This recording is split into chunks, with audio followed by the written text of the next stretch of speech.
Well, happy October. It is Laura with Lo Marie Vintage. I'm looking a little rough today because it's DIY day. I'm about to show you the second in 3 Halloween costumes that I'm making this year. Every item will have a DIY accessory, so I'm showing you videos on how I make all of those, and I'm also going to have 3 separate videos to show you the completed costumes.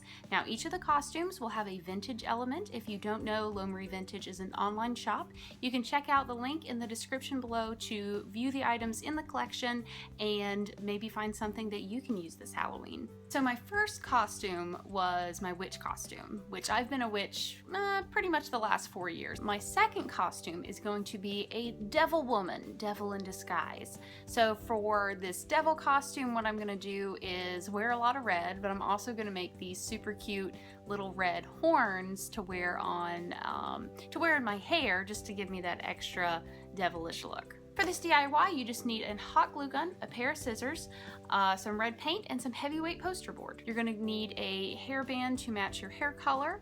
If you do not have a headband to match your hair color, you could always spray paint it to match. Step 1, we're going to mark out the shape of our horns. This is the same shape that I used in my witch hat DIY for the top of my hat. It's kind of a half circle, half oval shape. They don't have to be perfect and they don't have to be exactly the same shape. Next, we're going to fill them in with red paint. I just find it's easier to paint these shapes before we cut them out. I'm using acrylic paint just because it's fast drying. Of course, if you have red poster board, you can skip this step, but since I had black poster board left over from my previous DIY, I did have to paint it red. I had to use 2 coats to get it really red. When you're done, it should look something like this. It doesn't have to be perfect because we're going to go in now and cut out those shapes. And they'll look something like this. We're going to go ahead and form those into a cone just like we did in the witch hat DIY. Now all that's left to do is to attach our devil horns onto our headband. Mine is black to match my hair color. This isn't an exact science either. The way you glue on your horns will depend a lot on how you want them to sit on your head and the shape of your headband. I'm putting a little extra glue on the back of my horns where it won't really be seen, just to make it extra secure. A little extra hot glue never hurt.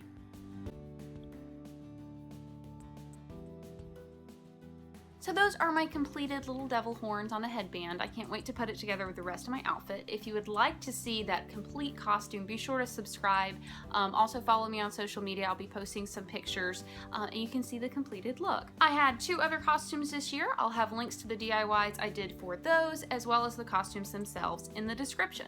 So I hope that was fun and I hope this gave you some inspiration. Total cost of this was pretty much 33 cents. I had the poster board from my previous witch DIY. I already had the paint, I already had the hot glue gun. I really just had to use one of those headbands. It was a pack of 3 for $1, so it was 33 cents. This was a 33-cent DIY. So that's that. If you enjoyed this video, please give it a thumbs up and don't forget to subscribe for even more wonderful things. Please check out Lo Marie Vintage at the link in the description below to see the online store. Thank you so much for watching. I hope you have a happy Halloween and good luck crafting.